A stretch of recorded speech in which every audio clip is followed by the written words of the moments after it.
No, the main objective of this event was really to let our members and our stakeholders know why the NICG exists, what it is that we stand for, and it is really to be a custodian of corporate governance in the nation.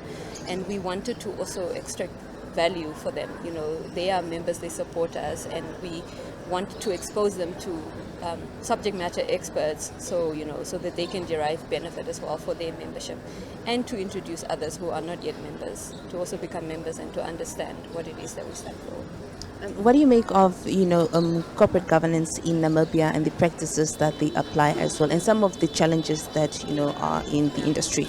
So I'm really, really excited because our Harambee Prosperity Plan, has one of its pillars, as good governance and service delivery.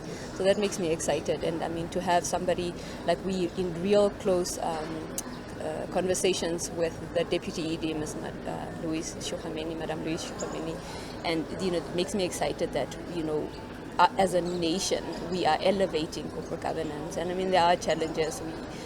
And that's why on our program you see we have different programs to address some of these things, especially with leadership boundaries with regards to political interferences and boards and ministers, and how to navigate all these different things. But I think it makes me excited that people want to do the right thing, but we want to move away from maybe just having check boxes to actually having impact.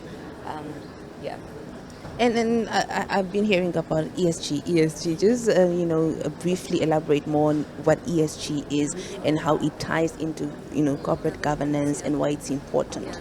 Yeah, no. So in the past, people just wanted to just make money and then look at the bottom line and think about how they can enrich the shareholders.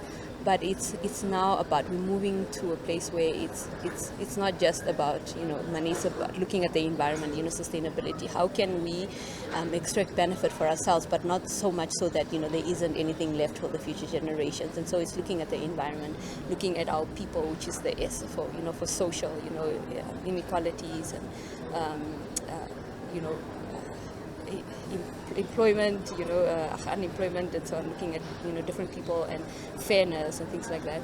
And then governance, like making the right decisions, looking at your conflicts of interest and things like that. So it's having an integrated approach to how we lead and how we make decisions, and not just thinking about ourselves, but having a integrated approach